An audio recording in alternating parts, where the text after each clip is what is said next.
আপনারা সবাই কেমন আছেন? আলহামদুলিল্লাহ, পদ্মা সেতু পার হওয়ার আগ পর্যন্ত ভালোই ছিলাম। পদ্মা সেতু পার হওয়ার পরে শরীরের মনের আলোচনার যে এনার্জি আমি জমা করেছিলাম তার 3 ভাগের 2 ভাগ অলরেডি শেষ। এটা হলো আপনাদের যোগাযোগ ব্যবস্থার কারণে। যদি আগে জানতাম যে রাস্তা এমন, তাহলে বলতাম যে একটা হেলিকপ্টার পাঠান। তো আমি আসছিলাম আর ভাবছিলাম, আমরা গল্প করছিলাম আর কি, যে এই এলাকার এমপি কে ছিল? পলাতক এমপি। তো হ্যাঁ, তো সে আমার ছোট ভাই আমাকে বলছে যে ভাইয়া সে তো back to back 2 bar MP ছিল নাকি 3 বার। আমরা উত্তরবঙ্গ সফর করেছি, একদম কুড়িগ্রাম, নীলফামারী, লালমনিরহাট, এগুলো তো যে মঙ্গা কবলিত এলাকা বলে, আপনারা জানেন কিনা। তো ওই এলাকাগুলোতেও রাস্তাঘাটের অবস্থা এর চেয়েও ভালো। মানে বিভিন্ন এলাকার তৎকালীন যারা তাগুতি শাসক ছিল আর কি, এক কথায় তাগুতি শাসক, তারা কেউ কেউ খেয়েছে, লুটে পুটে খেয়েছে, কিন্তু একটু ইনসাফের সাথে খেয়েছে আর কি। কিন্তু আপনাদের এলাকার অবস্থা দেখে মনে হলো যে এখানে খাওয়ার মধ্যে ইনসাফ ছিল না, বেইনসাফি খাওয়ার। আল্লাহ ভালো জানেন। এখন তাহলে কাদেরকে নিয়ে আপনি হিন্দুস্তানকে মোকাবেলা করতে চাচ্ছেন? কাদেরকে নিয়ে আপনি যে রামবাম, প্রগতিশীল এবং এই ইসকন টিসকনকে মোকাবেলা করতে চাচ্ছেন? কাদেরকে নিয়ে? আবেগ দিয়ে তো হবে না। আর তাদের ব্যাপারটা তো এতই স্ট্রং, তারা তো এমন ভাবে তাদের মানে আগ্রাসন লালন করছে যে ওরা যদি পারতো এখন পুরো বাংলাদেশটাকে ওদের মানচিত্রভুক্ত করে ফেলতো। ষড়যন্ত্র কিন্তু এই পর্যন্ত, এটা আমরা বুঝি আর না বুঝি। আর আমরা তো খুব সাম্প্রদায়িক সম্প্রীতির বয়ান দিচ্ছি এখন আর কি। বিগত সময়ে কিছু রাজনীতি হয়েছে জঙ্গিবাদ শব্দটা দিয়ে, জঙ্গিবাদ শব্দ দিয়ে রাজনীতি করা হয়েছে। এটা থাকুক আর না থাকুক, বায়বীয় ভাবে একটা প্রতিষ্ঠা করার চেষ্টা করা হয়েছে, এটা দিয়ে রাজনীতি করা হয়েছে। সবাই সবার স্বার্থে কথাটাকে ব্যবহার করেছে। আসলে এটা একটা বায়বীয় শব্দ ছিল, কোনো অস্তিত্ব নাই। এখন রাজনীতি করা হচ্ছে নতুন করে সংখ্যালঘু শব্দ দিয়ে। কি দিয়ে? সংখ্যালঘু। তো সংখ্যালঘু শব্দ দিয়ে যে রাজনীতি করা হয়, তো সংখ্যালঘু যারা, তারা সংখ্যাগুরু কমিউনিটির মধ্যে সাইফুর রহমানকে এভাবে দিনে দুপুরে কুপিয়ে হত্যা করে কিভাবে? আমরা তো সংখ্যাগরিষ্ঠ। তো সংখ্যাগরিষ্ঠ মানুষের মধ্যে একজনকে সংখ্যালঘু একজন হত্যা করে কিভাবে? এর আগে ফরিদপুরে হয়েছে, আমরা তখনও সাম্প্রদায়িক সম্প্রীতির বলি আওড়াইলাম। চট্টগ্রামে হইলো, এখনো সাম্প্রদায়িক সম্প্রীতির বলি আওড়াচ্ছি। ঠিক আছে? এবং আমাদের সবাইকে বোঝানো হচ্ছে যে সবাই শান্ত থাকেন, কেউ কোনো রকমের টু শব্দ করবেন। আচ্ছা, করলাম না, টু শব্দ করলাম না, শান্ত থাকলাম, ধৈর্য ধরলাম, ঠিক আছে। এরপরে যদি আরো 10 জনকে মারা হয় তখন? এরপর যদি আরো 10 জনকে মারা হয় তখন? আপনি আমাকে গ্যারান্টি দেন যে মারা হবে না? আপনারা আমাদেরকে গ্যারান্টি দেন যে মারা হবে না? যদি মারা হয় তখন? আপনি বলছেন মারা হবে না ইনশাআল্লাহ, ঠিক আছে। যদি মারা হয় তখন? এখন আমি ধৈর্য ধরলাম, এখন আমি সাম্প্রদায়িক সম্প্রীতির কথা বললাম, এখন আমরা চুপ থাকলাম, কেউ এগ্রেসিভ কোনো ভূমিকায় গেলাম না, এবং যাওয়া উচিত না, ঠিক আছে, খালাস। আপনি আমাকে গ্যারান্টি দেন এই ঘটনাগুলো আগামীতে ঘটবে না। প্রশাসন গ্যারান্টি দেন, সরকারে যারা আছেন গ্যারান্টি দেন। দিতে পারবেন? যদি দিতে না পারেন, কেন পারবেন না? যদি দিতে না পারেন তাহলে গ্যারান্টি কেন দিতে পারবেন না? তার মানে আপনার প্রশাসন ফেল করেছে এখানে। সেই ভাইকে হত্যা করা হয়েছে, সেই ভাইয়ের হত্যাকারী যদি 20 জন 30 জন হয়, প্রশাসনের পক্ষে এটা কোনো বিষয় না 30 জনকে কারাগারে নিয়ে আসা এবং আচ্ছা মতো রিমান্ডে সিদ্ধ কারো কোনো বিষয় না। রিমান্ডে ওলামায়ে কেরামের পা ভেঙে দিতে পারেন, তাহলে এটা কেন করছেন না? তাহলে আপনারা আসলে আমাদেরকে কানাকে মক্কা দেখাচ্ছেন। আপনারা কানাকে মক্কা দেখাচ্ছেন, এই তো। এখন যদি গ্যারান্টি না দিতে পারেন, তার মানে এই সমস্যাটা থাকতে পারে। গ্যারান্টি না দিতে পারার অর্থই হচ্ছে আপনি নিজেই ভয় পাচ্ছেন, নিজেই আপনি শিওর না যে সমস্যাটা আসবে কিনা। কারণ আপনি জানেন যে আমি সমস্যাটাকে ডিল করতে পারি না, আসতেও পারে, এই জন্য আমি গ্যারান্টি দিতে পারছি না। আমাদের উপদেষ্টাদেরকে বলেন গ্যারান্টি দিতে যে এরকম ঘটনা আগামীকাল কখনো ঘটবে না। আমরা তো সবাই শান্ত আছি, কেউ তো একটা টোকাও পর্যন্ত দেয়নি, কাউকে দিয়েছেন? আচ্ছা, ঠিক আছে। আবার আমি প্রশ্ন করছি, যদি গ্যারান্টি না দিতে পারে এবং না দিতে পারাটাই তাদের ব্যর্থতা, এবং এর যদি উপযুক্ত বিচার তারা করতে না পারে, না করতে পারাটাই ব্যর্থতা সংখ্যাগরিষ্ঠ মুসলিম রাষ্ট্রে, তাহলে এই ঘটনা যদি আগামী 1 বছরে, 2 বছরে, 5 বছরে আবারও রিপিটেড হয় এবং একজনের জায়গায় 3 জন, 4 জন, 5 জন, 10 জন পর্যন্ত পৌঁছায়, তখন আপনাদের ভাষাটা কি হবে? তখন আপনারা কি ভাষায় কথা বলবেন আর আমাদেরকে কি বুঝাবেন? এটা আমার প্রশ্ন। আরো প্রশ্ন আছে, সাইফুর রহমান যদি আপনার ছেলে হতো তাহলে কি হয়? সাইফুর রহমান যদি আমাদের উপদেষ্টাদের কেউ হতো তাহলে কি হয়? সাইফুর রহমান যদি আমাদের যে ওলামায়ে কেরামগণ, শ্রদ্ধা সবাই বলছি বিনয়ের সাথে, আপনাদের যদি ছেলে হতো আপনারা কি সেম কথা বলতেন কিনা? সাইফুর রহমান যদি আপনার মেয়ের জামাই হতো তাহলে আপনি সেম কথা বলতেন কিনা? এই জায়গাগুলোতে অনেক গ্যাপস আছে। আমাদের এত স্বার্থপর চিন্তা চেতনা যে আমার তো আর নিজের ছেলে মরে নাই, আমার তো আর নিজের ভাইকে মারা হয় নাই, আপনি তো তাকে আপনার ভাই মনে করতে পারছেন না। এখন পর্যন্ত আপনি সাইফুর রহমানকে আপনার ভাই মনে করতে পারেন নাই। সবাই চোখ। আর আমাদের কিছু সুরসুরি মানহাজের কিছু মানুষ আছে, সুরসুরি আর গিরগিটি মানহাজ, মানে তাগুতের নাম এক্স হইলেও তার পক্ষে, ওয়াই হইলেও তার পক্ষে, জেড হইলেও তারই পক্ষে। সবসময় চোখ, একদম সুরসুরি মার্কা ঠান্ডা ঠান্ডা মানহাজ মানুষকে দেওয়া হয়, এবং তারা একটু জনপ্রিয়, এই কারণে জনগণও চুপ হয়ে যায়। তাদের একটা স্ট্যাটাস দেখে মানুষ চুপ। হ্যাঁ, আমার তো আকাবির, আমার তো অমুক, আমার স্কলার এই বলছে, আমার শায়েখ এই বলছে, বাস আমি চুপ। আপনি তো নিজের চিন্তাটাকে বিক্রি করে দিয়েছেন মানুষের কাছে, নিজের চিন্তাটাকে আপনি বিক্রি করে দিয়েছেন। একজন সেলিব্রিটি স্কলার এসে একটা স্ট্যাটাস দিল যে সবাই শান্ত থাকেন, কেউ কোনো কথা বলবেন না। কেন কথা বলবো না আমি? শান্ত থাকেন বলার আগে আপনার বলা উচিত ছিল যে আমার ভাইকে এভাবে মারা হয়েছে, আমি তীব্র নিন্দা জানাই এবং এর বিচার আমি দাবি করি। তারপরে আপনি বলতে পারতেন আপনারা শান্ত থাকেন, আমরা বিষয়টা ডিল করছি। এই যে ব্রেন ওয়াশ, এই যে আমাদের একটা জজবাকে এভাবে দমন করে দেওয়া হচ্ছে, এর ফলাফল কিন্তু আপনাদেরকে ভোগ করতে হবে। আচ্ছা ঠিক আছে, 10 জন মারা হলো চুপ করে থাকেন, ভালো কথা। আরো 100 জন মারা হলে তখনই কি চুপ করে থাকবেন? যদি একটা জেলার উপর আক্রমণ হয় তখনই কি চুপ করে থাকবে? আপনারা শয়তান থেকে পালাতে চাচ্ছেন, কিন্তু শয়তান তো আপনাকে ছাড়বে না। আপনি কিছু বলেন আর নাই বলেন, আমি বলছি না এখনই বলেন, আমি বলছি আপনি এই হত্যার উপযুক্ত বিচার আমাদের সামনে নিশ্চিত করেন। জাতির সামনে এই 20-30 জন লোককে হাজির করে প্রকাশ্যে ফাঁসি দিয়ে দেখান যে হ্যাঁ আমরা সাইফুর রহমানের পক্ষে আছি। কিছুই করতে পারেন নাই পর্যন্ত, আপনারা কিছুই করতে পারেন নাই। ফরিদপুরের ঘটনা কিছু করতে পারেন নাই। এরকম ঘটনা বিচ্ছিন্ন না, এরকম ঘটনা বাংলাদেশের লাস্ট 5 বছরে এবং বিগত 15 বছরে অনেকগুলো হয়েছে। কিছু ঘটনা আমরা জেনেছি, কিছু ঘটনা আমরা জানি না, বেশিরভাগই আমরা জানি না।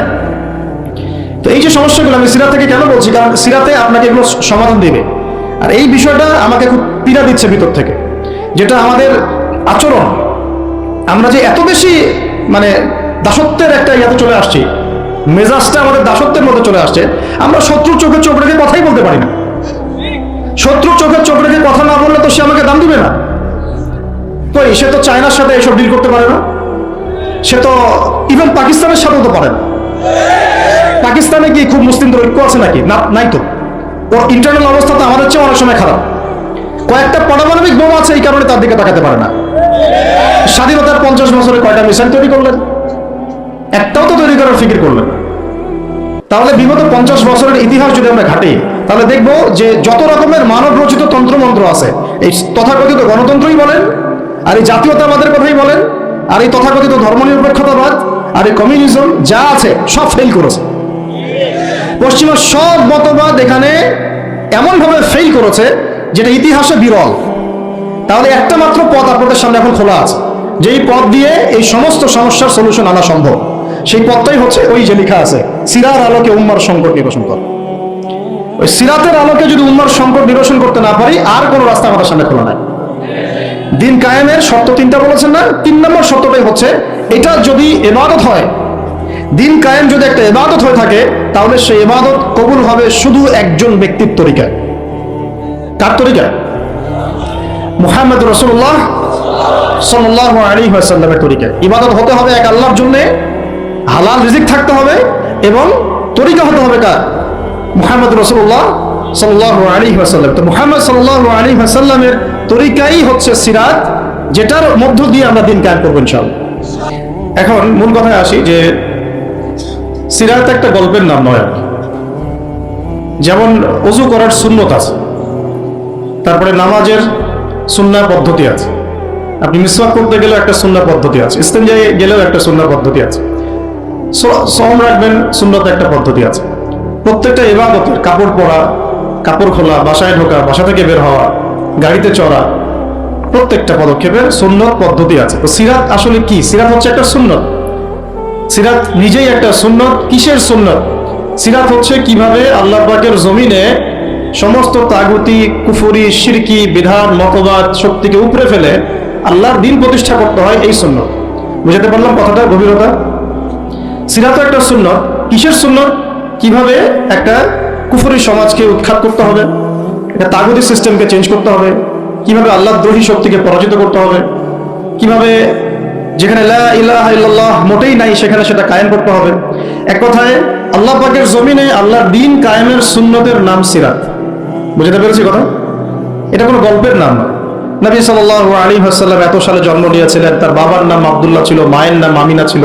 This is not the reality of সিরা। এটা সিরাতের বাস্তবতা না। সিরাত না, এটা গল্প না। ওটা আমরা আমাদের বাচ্চাদেরকে ঘুমানোর সময় শোনাই যে আমাদের শেষ নবীর নাম মুহাম্মদ রাসূলুল্লাহ সাল্লাল্লাহু আলাইহি ওয়াসাল্লাম, তার বাবার নাম আব্দুল্লাহ, মায়ের নাম আমিনা, দাদার নাম আব্দুল মুত্তালিব, চাচা আবু তালেব, হ্যাঁ ইত্যাদি। বাবা মারা গিয়েছেন জন্মের আগে, মা ইন্তেকাল করেছেন 6 বছর বয়সে, চাচা ইন্তেকাল করেছেন 8 বছর বয়সে, এরপরে তিনি দাদা ইন্তেকাল করেছেন 8 বছর বয়সে, এরপরে আবু তালেবের কাছে তিনি মানুষ হতে লাগলেন। এইগুলো গল্প। তো এইটা আর সিরাতের আলোকে বর্তমান প্রেক্ষাপটের সমস্যা বের করা, এটাকে সলভ করা, আর সিরাতের আলোকে দিন কায়েম করা, এই জিনিসটা এক না, এটা ডিফারেন্ট। তা আমরা এখন সিরাত কেন্দ্রিক যত আলোচনাই করছি বাংলাদেশে এবং করব, আলোচনার গন্তব্যটা হবে এরকম যে সিরাতের আলোকে দিন প্রতিষ্ঠা, সিরাতের আলোকে দিন প্রতিষ্ঠা। কারণ আমাদের দেশে দিনের রাজনৈতিক অবস্থান নাই, আমাদের দেশে দিনের রাজনৈতিক অবস্থান নাই। দিন কয়টা ক্ষেত্রে কায়েম করতে হবে। মোবাইল ফোনগুলোতে ব্যস্ত না থেকে আলোচনায় ব্যস্ত থাকেন। হ্যালো ভাই, আপনাদেরকে বলছি, হ্যালো হ্যালো, শুনতে পারেন কথা? বাংলা কথা বুঝেন? মোবাইল ফোনগুলোতে ব্যস্ত না হয়ে আলোচনার দিকে দেখেন, আলোচনা মনোযোগ দেন। দিন সিরাতের আলোকে কায়েম করতে হলে কয়টা ক্ষেত্রে কায়েম করতে হবে সেটা আগে জেনে নেই। আচ্ছা, তার আগে একটা জিনিস আলোচনা করে নেই যে দিন কায়েম কি দুনিয়াবি কাজ না ইবাদত? এতটুকু তো বোঝেন, দিন কায়েম একটা ইবাদত। নামাজ, সওম, যাকাত, জিহাদ, তাবলীগ, দিন প্রতিষ্ঠা, যেটাকে আমরা আরবিতে বলি ইকামাতে দিন, এটা কি তাহলে একটা নিঃসন্দেহে ইবাদত। আমাদের নবীজি করেছেন, নবীজি নিজে করেছেন। তো সাহাবায়ে কেরাম এই যে 1400 বছর ধরে সলফে সালেহিন, আকাবের, আমাদের আসলাফরা করেছেন না? সবাই করেছেন। আচ্ছা, এখন এটা যদি ইবাদত হয়, ইবাদত কবুলের শর্ত কয়টা? একজন বলেন দেখি, ইবাদত কবুলের শর্ত কয়টা? 3টা, তাই তো? বেসিক শর্ত কয়টা? 3টা। একটা হচ্ছে ইবাদত হতে হবে এক আল্লাহর জন্য। কার জন্য? তাহলে এই আল্লাহর জমিনে সিরাতের আলোকে দিন কায়েম করার লক্ষ্য উদ্দেশ্য থাকবে শুধু এক আল্লাহর সন্তুষ্টি অর্জন করা, শুধু এক আল্লাহকে রাজি খুশি করার জন্য আমরা আল্লাহর জমিনে দিন কায়েমের চেষ্টা করব। খালাস, কথা ঠিক আছে?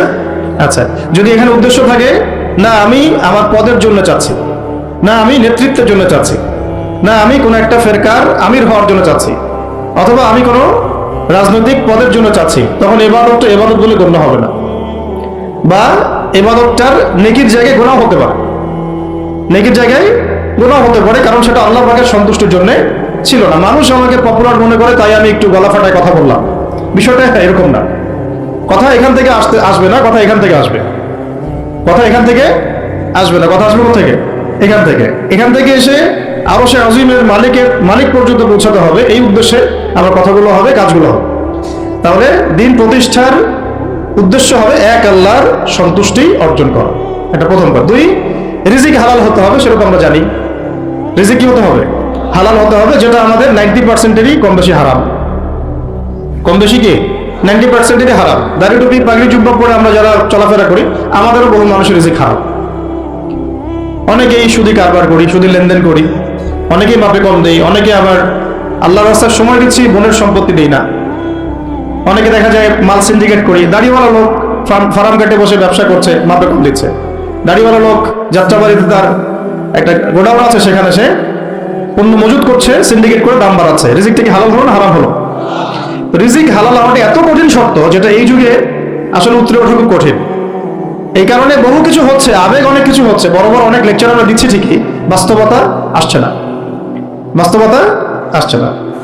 বাস্তবতা হচ্ছে এমন যে আমাদের একজন উপদেষ্টা সাহেব বসে আছেন, তার সামনে দাঁড়িয়ে আলোচনা যিনি করছেন, বক্তব্য যিনি দিচ্ছেন, উচিত ছিল তাকে বসিয়ে মাইক্রোফোন দেয়া, তার দাঁড়িয়ে আলোচনা শোনা। উচিত ছিল সেই ওস্তাদকে মাইক্রোফোন দিয়ে বসতে বলা, এবং তার উচিত ছিল দাঁড়িয়ে থেকে তার কথা শোনা। বাস্তবতা হচ্ছে যে আমরা সোশ্যাল, রাজনৈতিক, অর্থনৈতিক বিভিন্ন জায়গায় এখন পর্যন্ত ওই শক্তি অর্জন করতে পারি নাই যে শক্তি ওমর রাদিয়াল্লাহু আনহুর সময় আমাদের ছিল। এটা তো বাস্তবতা। কিন্তু মাঠে ময়দানে আমাদের কথা হচ্ছে মাশাআল্লাহ, অনেক বড় বড় কথা আমরা বলছি, অনেক সময় শোডাউন করে জনবল দিয়ে বা স্লোগান দিয়ে মনে করছি যে আমরা অনেক কিছু করে ফেলেছি, কিন্তু বাস্তবতাটা এমন না। বাস্তবতা অনেক অনেক অনেক বেশি খারাপ, যেটা আমরা চাই এই খারাপ অবস্থাটা দূর হোক। এই জন্য আলোচনাগুলো আসা উচিত। বাস্তবতা হচ্ছে আবেগ দিয়ে দিন প্রতিষ্ঠা হবে না। আবেগের দরকার আছে, তবে আবেগের উপরে বিবেককে স্থান দিতে হবে এবং খুব ডিপ্লোম্যাটিক হতে হবে, বাস্তবতা বুঝতে হবে, প্রজ্ঞা হিকমার সাথে আমাদেরকে আঁকতে হবে। অনেক সময় মনে হচ্ছে আমাদের সংখ্যা অনেক, কোটি কোটি, 12 কোটি 14 কোটি। আসল যুদ্ধক্ষেত্রেই দেখা যাবে আসলে আমাদের সংখ্যা আসলেই কত।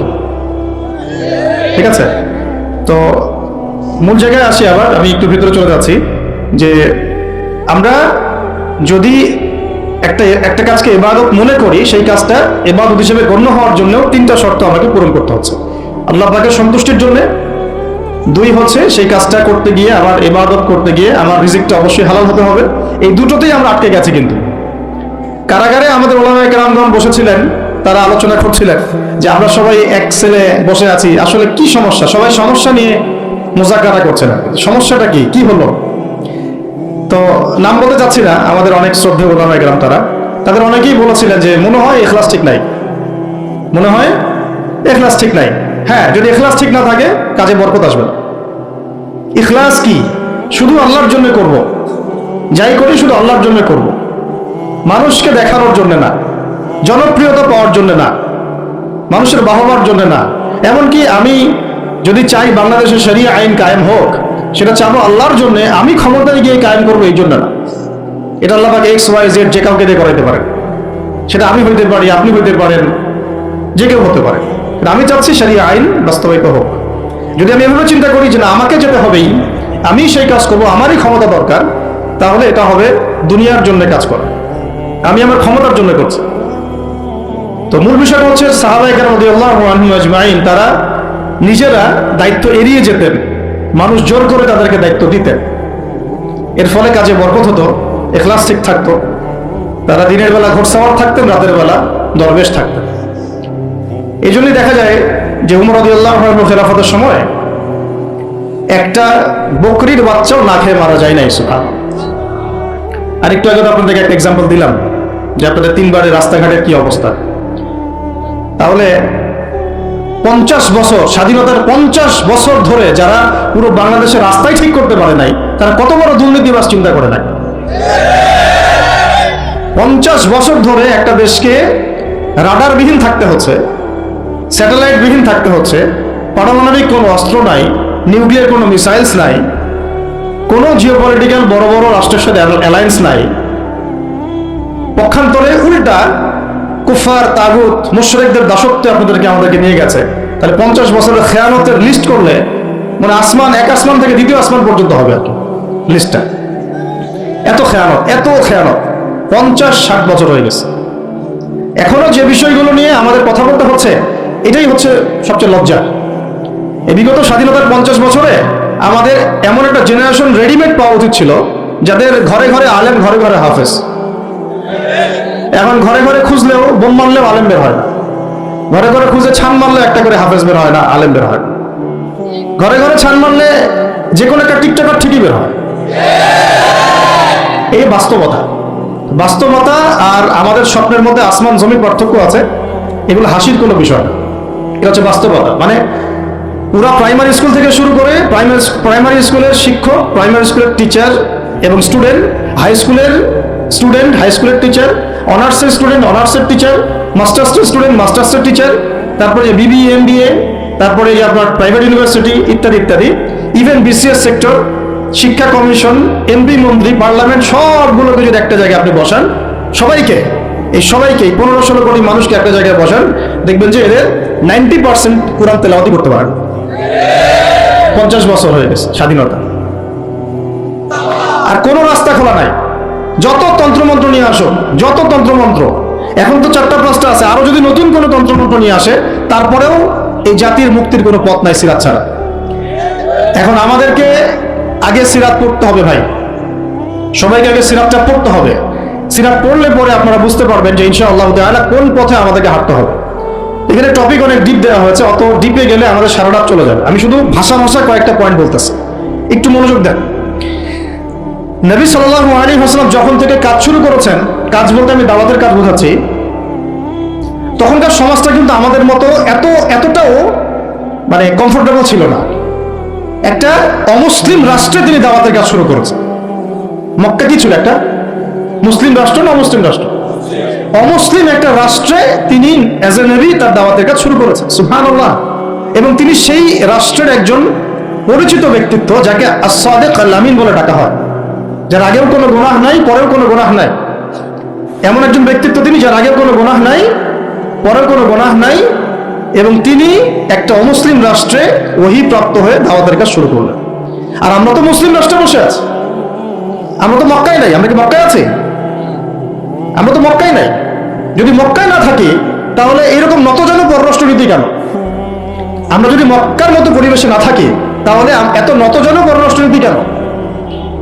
তাহলে ভারতের মধ্যে আমাদের যে মুসলিম ভাইরা আছে তারা কি করবে? তাহলে ভারতের যে মুসলিম ভাইরা আছে তারা কি করবে?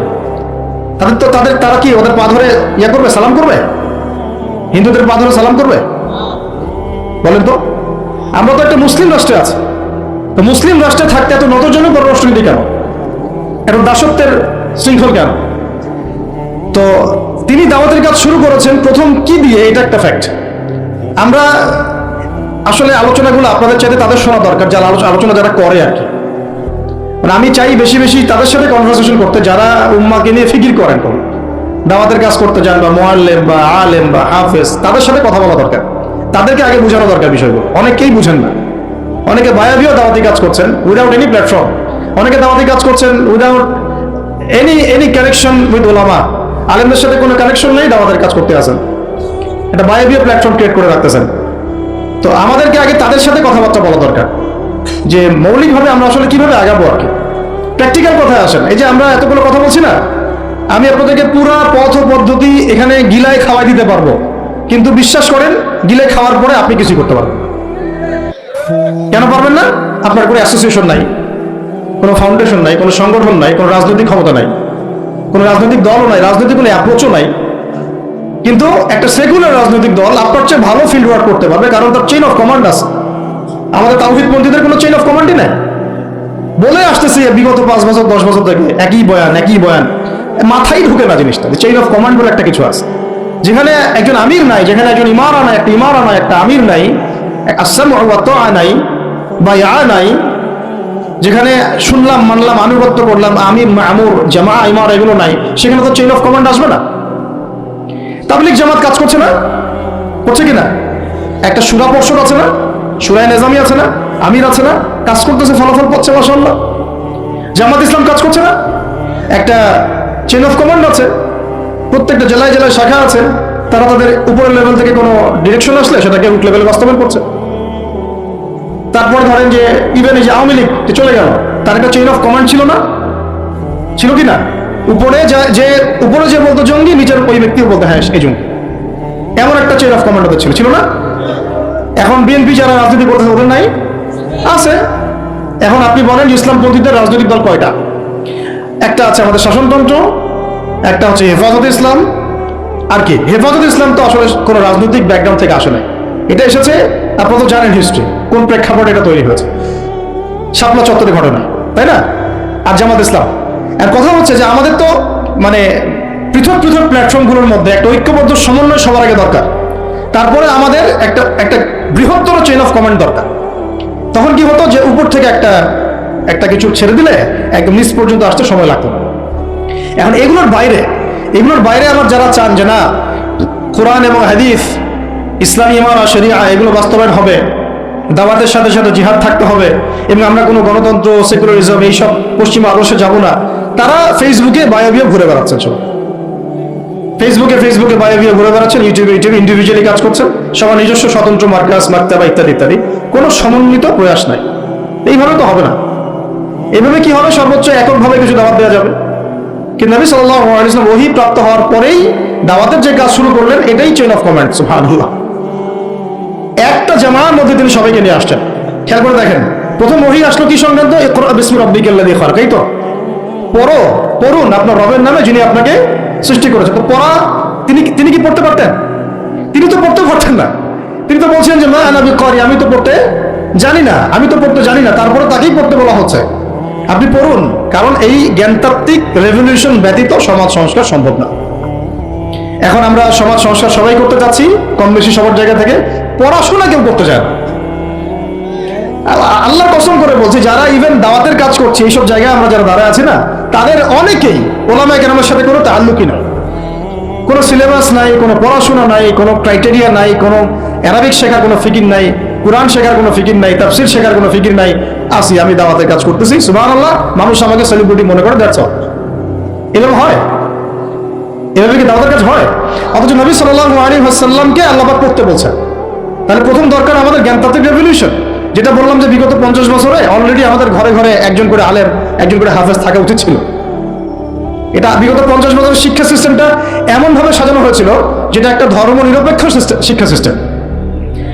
এটা এই যে একটা ছেলে বসে আছে 30 বছর বয়স, ওর তো অধিকার ছিল যে সে এসএসসি, এইচএসসি, অনার্স মাস্টার্স লেভেলে এসে কোরআনের অর্থ করার যোগ্যতা অর্জন করবে। এটা তার রাইটস ছিল অ্যাজ এ মুসলিম কান্ট্রির একজন সিভিলিয়ান হিসাবে। তার রাইটস ছিল এটা, যে আমি একজন মুসলিম কান্ট্রির সিভিলিয়ান, আমার রাইটস আছে স্কুলে গিয়ে কোরআন শেখার, কলেজে গিয়ে কোরআনের তাফসীর শেখার, অনার্স লেভেলে গিয়ে হাদিস পড়তে শেখার, হাদিসের মুতাআলা করার। ইভেন সে মাস্টার্সের পরে ইফতার দেওয়ার মতো যোগ্যতা অর্জন করতে পারতো যদি শিক্ষা সিস্টেমটার মধ্যে সমন্বয় থাকতো। কিচ্ছু করা হয়নি এইসব লেভেলে। 50 বছর ধরে এই জাতিকে শিক্ষার অন্ধকারে রাখা হয়েছে। কওমি মাদ্রাসাগুলো যদি না থাকতো, এই দেশ থেকে ইসলামকে মিটাই ফেলে দিত। এটা বাস্তবতা। আলিয়া মাদ্রাসার একটা চমৎকার সিলেবাস ছিল, কিন্তু আস্তে আস্তে ওইটাকে এমনভাবে বিকৃত করছিল, এটাকে এমনভাবে দলীয়করণ করেছিল যে ওখান থেকে, আরে ওয়াল্লাহি আমি বলছি, আল্লাহর কসম করে বলছি, আমি নিজেও ভাই বানিয়েছি অনেকে। 3টা সেন্টেন্স দিলে 3টা সেন্টেন্সের পার্থক্য করতে পারছে না। বিশ্বাস করবেন কি সেন্টেন্স? একটি কিতাব, এটি একটি কিতাব, এই কিতাবটি, 3টা সেন্টেন্স আরবি করতে দিয়েছি, গত পরশুদিন করতে পারে নাই, কামিল পাস। একটি কিতাব, এই কিতাবটি, আর এটি একটি কিতাব, 3টা সেন্টেন্সের পার্থক্য করতে দিয়েছে। কিচ্ছু না, এটা মাদানী নেসাবের প্রথম বছরের পড়া। তাহলে সিগা ধরছি, গর্দান বলতে পারতেছে না, এবারও দিতে দিলে এবারও দিতে পারছে না। এটা পারবে না তো জেনারেল মানুষের। আপনারা তো ইসলামিক লাইনে পড়েছেন, আপনারা পারবেন না কেন? কেন পারবেন না? তাহলে কি পড়াশোনা করলেন? ওখানে তো 10 বছর সময় ঢেলে দিয়েছে। একজনকে জিজ্ঞাসা করলাম যে একটা যে কোনো একটা আয়াত শোনাচ্ছে, ওই যে সূরা হামিম শেষের একটা আয়াত বললো কি জানি, ওই যে ইন্নাল্লাযীনা ক্বালু রাব্বুনাল্লাহ সুম্মা ইসতাকামু তাতানাজ্জালু আলাইহিল মালায়েকা, এই যে আয়াতটা আছে না, আল্লা তাখাফু ওয়া লা তাহজানু। ঠিক আছে ভাই, এখন অর্থটা বলেন। অর্থ বলতে পারে না। তাতানাজ্জালুর গর্দান দেন, মাসদার বলেন, বলতে পারে না। আলিয়া মাদ্রাসা থেকে পড়াশোনা করেছেন, দাখিল আলিম ফাজিল করেছেন, বলতে পারেন। এটা আপনারাও জানেন, ওলামায়ে কেরাম যারা বসে আছেন, যে অবস্থা কি। শুধু কওমি মাদ্রাসাগুলোর এই মেহনতগুলো যদি না থাকতো, তাহলে অরিজিনাল ইসলামকে তারা মিটাই ফেলে দিত বাংলাদেশ। টিকে আছে এখন। কিন্তু আমি ওইদিকে যাচ্ছি না, ওইটা অন্য আলোচনা। এটা আমাদের ভিতরের কথা হচ্ছে, একজন জেনারেল শিক্ষিত ছেলে যে এদেশের মুসলিম নাগরিক, তার রাইটস আছে প্রাইমারি স্কুলে সে কোরআন তেলাওয়াত করা শিখবে। শিখতে পারে নাই কেন? কেন পারে নাই? পিতা মাতাও তো মাশাআল্লাহ সুবহানাল্লাহ সেই কোয়ালিটি। ছেলে 10 বছরে কিছু শিখুক না শিখুক, বাংলা ইংরেজি অঙ্ক তাকে শিখতে হবে। কোরআন হাদিস এগুলো তো কোনো বিষয়, এগুলো কোনো বিষয় হলো আপনাদের কাছে? আল্লাহর কসম এগুলো দামি নাই। ওই একদিন দুদিন ওয়াজ মাহফিলে আইসা আবেগ দেখা। কোরআন হাদিসের প্রতি যদি মহব্বত থাকতো, ছেলেকে তো আলেম বানাইতেন আপনি। ছেলেকে তো আপনি একজন হাফেজ বানাইতেন কমপক্ষে। আপনি তো ছেলেকে এমন ভাবে করে তুলেছেন আপনার জানাজাই পড়তে পারবে না। সেদিন আমরা টাঙ্গাইলে একজনের জানাজা পড়তে গেছে, এক পরিচিত ভাইয়ের আম্মা মারা গিয়েছেন। তো ওই দিন কি একটা আক্কেল হলো, শিক্ষা হলো, যে যদি আপনি ছেলে মেয়েকে যদি আলেম না বানিয়ে যান, ছেলেকে যদি আলেম না বানিয়ে যান, সঠিক জানাজাটাও মনে হয় ভাগ্যে জুটবে না। হ্যাঁ, একটা মুনাসিব জানাজাও ভাগ্যে জুটবে না। তো আমাদের এই স্কুল কলেজ পড়ুয়া ছেলে মেয়েদের রাইট ছিল এগুলো শিখতে পারে নাই। অনার্সের পরে তার বয়স কত? 20 থেকে 25 বছর। 25 বছরে সে 25টা সূরা জানে না, 25টা সূরার নামই জানে না। 25টা সূরার নাম বলতে পারে। কোরআন বিধান কায়েম করতে আসছেন আপনি, সুবহানাল্লাহ। 25টা হাদিস বলতে পারেন না, 25 জন নবীর নামও বলতে পারে না। ইভেন আমাদের নবী সাল্লাল্লাহু আলাইহি ওয়াসাল্লামের সিরাতের জীবনীটা পাতলা কিতাবটাও সে কখনো জীবনে পড়ে দেখে না।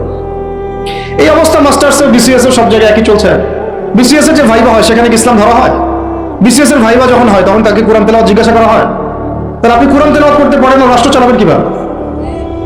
কোরআনের সাথে কোনো তাল্লুক নাই, তার মানে আপনাদের কনসেপ্ট হচ্ছে রাষ্ট্র আলাদা, কোরআন আলাদা। মানে রাষ্ট্র চালাতে কোরআন লাগে না, আপনার কনসেপ্ট এটাই। হ্যাঁ, না হলে তো কোরআন আপনি আনতেন সিলেবাসে, তাফসীর আনতেন, হাদিস আনতেন, সিরাত আনতেন।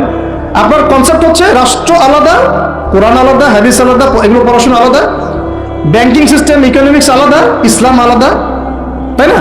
রাজনীতি আলাদা, ইসলাম আলাদা, তারপরে সংস্কৃতি আলাদা, ইসলাম আলাদা, শিক্ষানীতি আলাদা, ইসলাম আলাদা। এই কনসেপ্ট হচ্ছে এদেশের 90% মানুষের কনসেপ্ট। এরা সবাই শিরকের মধ্যে আছে, আল্লাহ কসম করে বলতেছে, সবাই শিরকের মধ্যে আছে। এরা সবাই ধর্মনিরপেক্ষ, সেকুলার। এই বাদ দিয়ে আমরা যারা দাড়ি টুপিওয়ালা কিছু মানুষ আছি, আমরা একটু মৌলবাদী চিন্তা করি আর কি।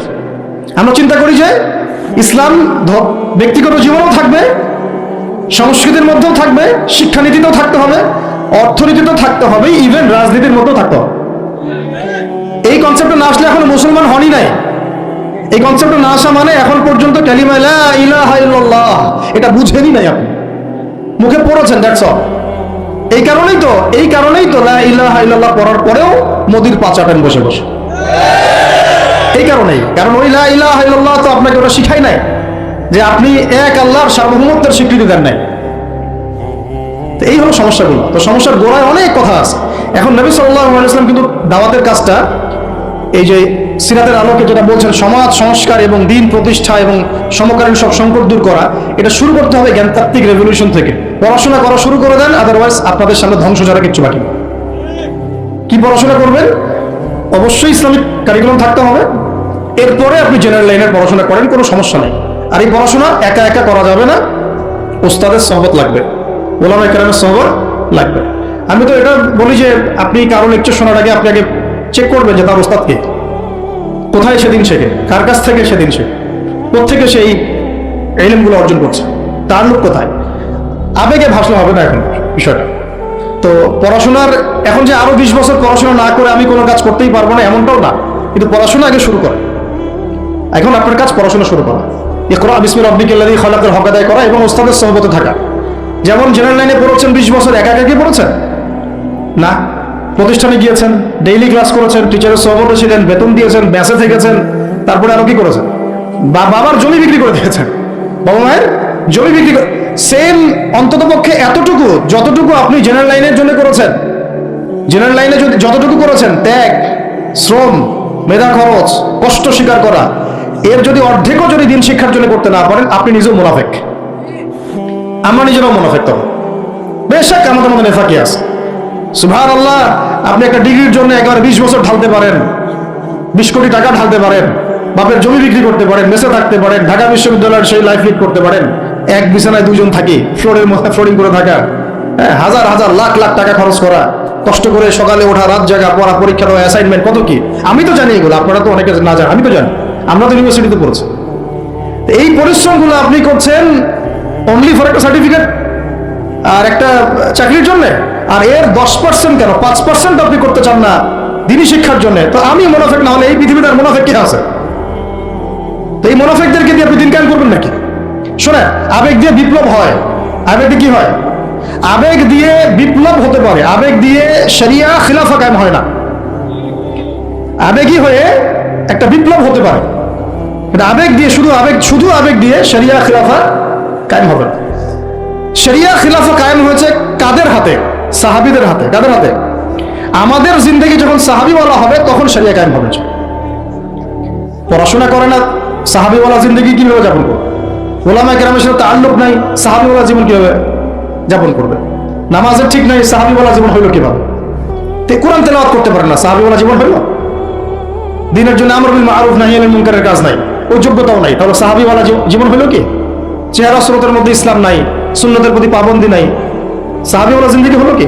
সাহাবীদের হাতে বদর যুদ্ধ হয়েছে, জয়লাভ করেছে। উহুদ প্রায় জিতেইছে, এটা জিতেই বলা যায়, সাময়িক বিপর্যয় হয়েছে। খন্দক, খায়বার, মুতা, ইয়ারমুক কাঁপিয়ে দিয়েছে কারা? সাহাবীরা। তো সাহাবীওয়ালা ইমান, সাহাবিওয়ালা আমল, সাহাবিওয়ালা আখলাক, সাহাবিওয়ালা মেহনত হলে পরে বাংলার মাটিতে দিন কায়েম হবে। না হওয়া পর্যন্ত এই লাভঝাপ করতে থাকা, আজকে এই বিষয় কালকে ওই বিষয়, আজকে এই ইস্যু কালকে এই ইস্যু, এগুলোই চলতে থাকবে। আমরা এটা চাই না। আমরা চাই এখন যেহেতু দাওয়াতের একটা সুবর্ণ সুযোগ আমাদের সামনে এসেছে, এখন যেহেতু আল্লাহ পাক, এটা আল্লাহ পাকের রহমত, এখানে সবাই ক্রেডিট নেওয়ার প্রতিযোগিতায় লিপ্ত আছে। আমার ক্রেডিট হয়েছে, আমি এই করেছি, আমি সেই করেছি। এখন তো এমন দেখা যাচ্ছে যে ওই সময় কিছু বলেও নাই, সে এখন প্রধান উপদেষ্টার পাশ আটতেছে বসে বসে।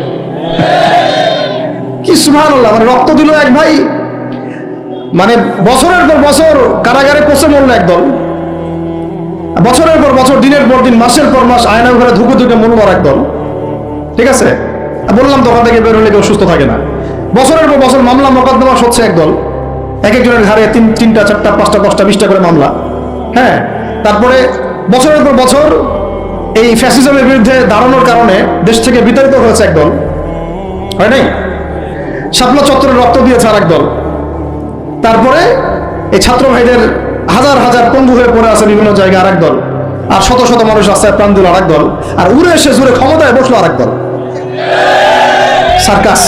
সার্কাস চলতেছে, এবং এখন তাদের লেজুর ভিত্তি করতেছে আরেক দল, তাদের লেজুর ভিত্তি করতেছে নতুন আর একটা সম্প্রদায়, নতুন এক প্রাণী। তার চক্ষু লজ্জাও নাই, এদের চক্ষু লজ্জাটুকুও না।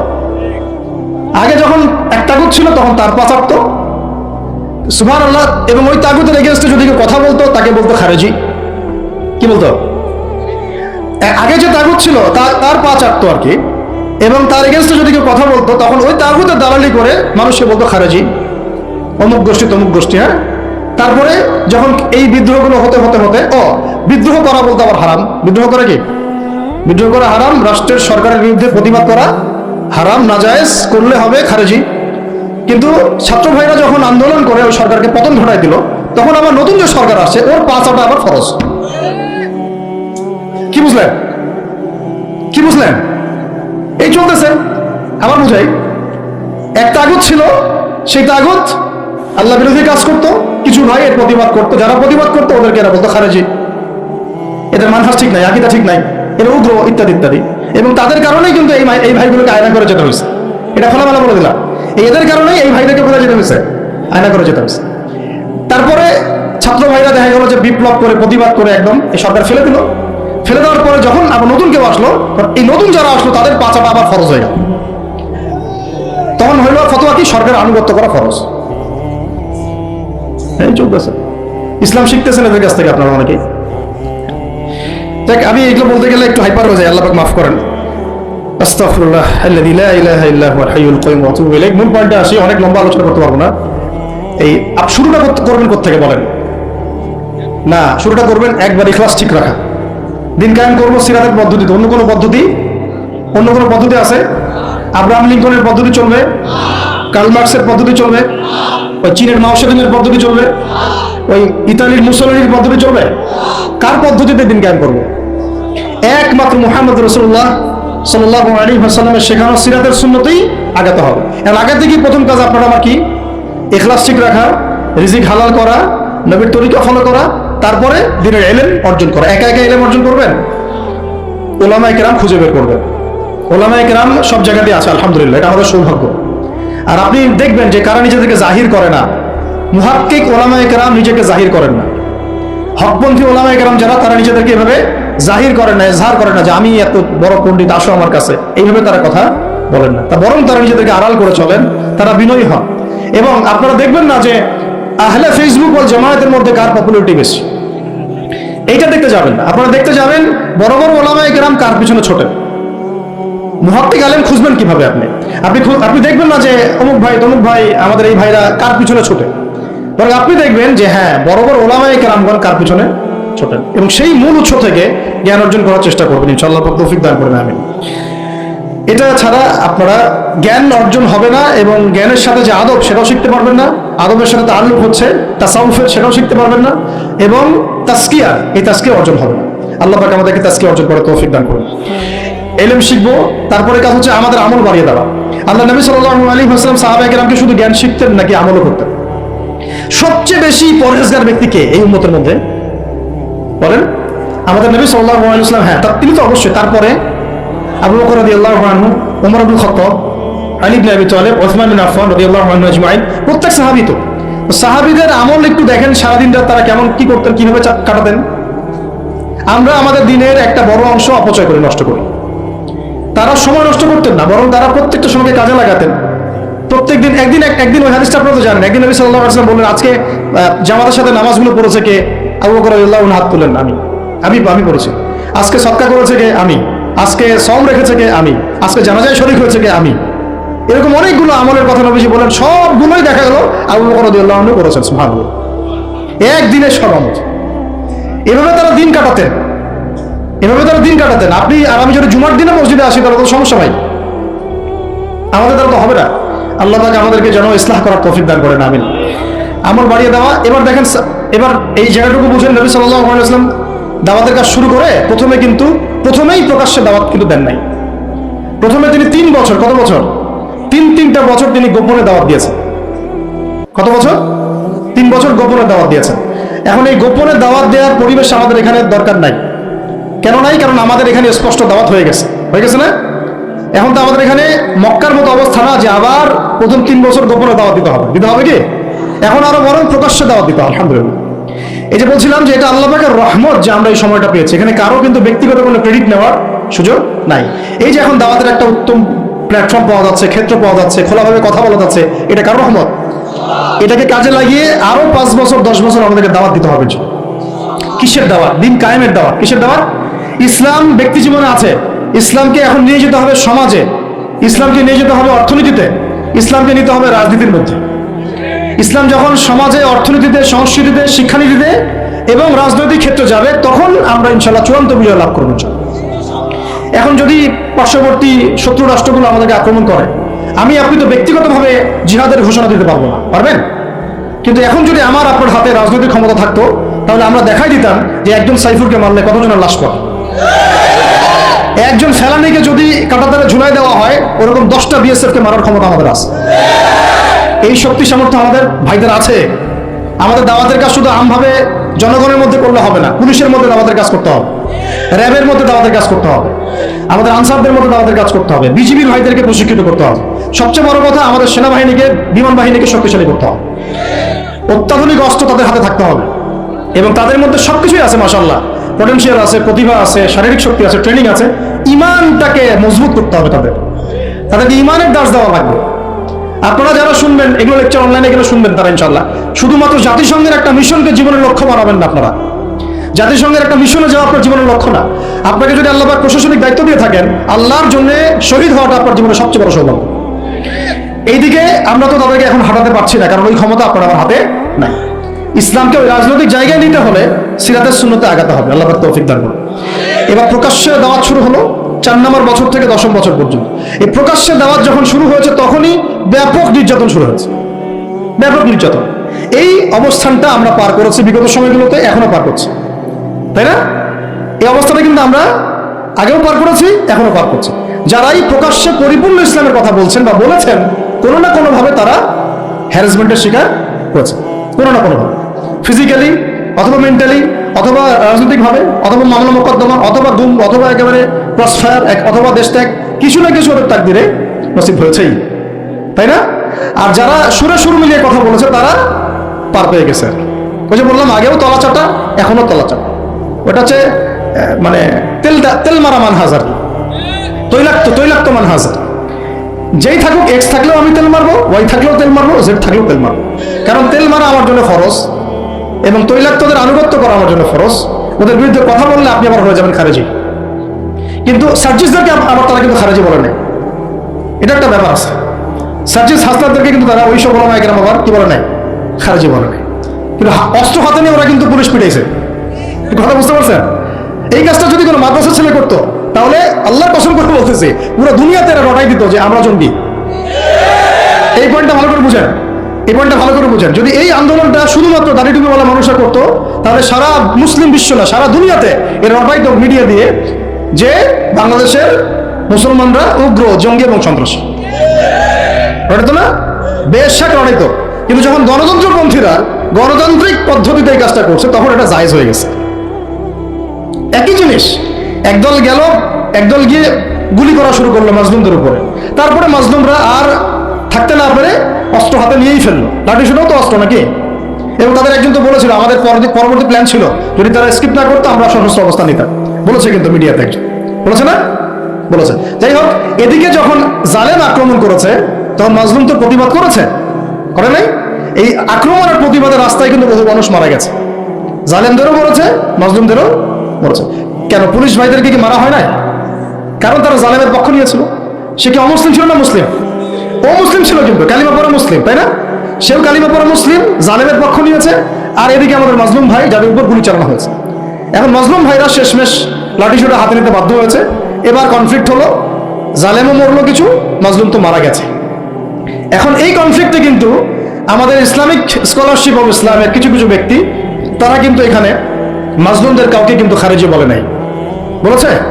মাজলুমদের কাউকে কিন্তু তারা সন্ত্রাসী, জঙ্গি এইসব শব্দ ইউজ করে নাই। কিন্তু এটা যদি দাড়ি টুপি মানা করে মানুষ করতো তাহলে খবর ছিল। অতএব শুভঙ্করের ফাঁকিগুলো বোঝার চেষ্টা করুন। এইভাবে আমাদেরকে ধোকায় ফেলা হচ্ছে, এইভাবে পুরো জাতির তরুণ প্রজন্মের জিহাদি জাজবা ধ্বংস করে দেওয়া হচ্ছে। এইসব থিওরি, এইসব তত্ত্ব দিয়ে, এইসব ফতোয়াবাজি করে পুরা 16 কোটি মানুষের জিহাদি জজবাটাকে নষ্ট করে দেওয়া হচ্ছে। অন্যায়ের প্রতিবাদ করলেই আপনাকে জঙ্গি বলে দেওয়া হবে, অন্যায়ের বিরুদ্ধে কথা বললেই আপনার উপরে এইসব চলে আসবে। অথচ গণতান্ত্রিক পদ্ধতিতে যখন তারা লড়াই করছে এটা তখন জায়েজ হয়ে যাচ্ছে। তখন 100টা মূল্যেও জায়েজ, 1000 মূল্যেও সুবহানাল্লাহ। আর এখানে সাইফুর রহমানকে মারা হয়েছে, দু একজন ভাই যদি একটু কড়া গলায় কথা বলে, বাকিরা বলছে এত গলা বড় করার দরকার নেই, আস্তে করে কথা বলেন, অপেক্ষা করেন। শয়তান থেকে পালাচ্ছেন তো, শয়তান তো আপনার থেকে পালাবে না, শয়তান আপনাকে ধরবে। আপনি শয়তান থেকে পালাতে যাচ্ছেন তো, এটা একটা সাপ, এটা কি একটা, এখন যেটা দেখছেন এগুলো সাপের লেজ। এগুলো কি? এগুলো সব সাপের লেজ। সাপের মাথা কোথায় জানেন? একদম দিল্লিতে। সাপের মাথা কোথায়? এখন এই সাপের লেজ নিয়ে আপনার এত ভয়, মাথা আসলে যে কি করবেন আল্লাহই ভালো জানে। কথা হচ্ছে যে এই সাপের লেজ আপনি কাটবেন কিভাবে? কাটতে হলে একটা অস্ত্র লাগবে, সেই হাতিয়ার, সেই তরবারের নামই হচ্ছে ইসলাম।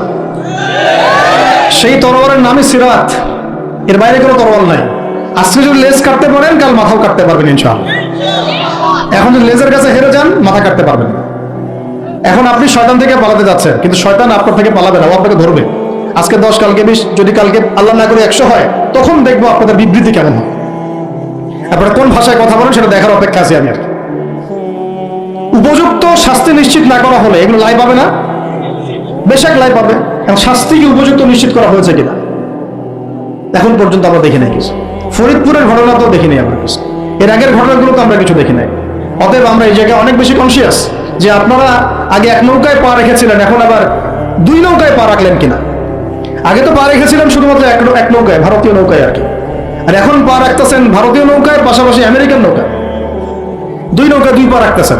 যখন 2 নৌকায় 2 পা থাকবে তখন কিন্তু ডোবা আরো বেশি সহজ হয়ে যাবে, এটাও মাথায় রাখেন।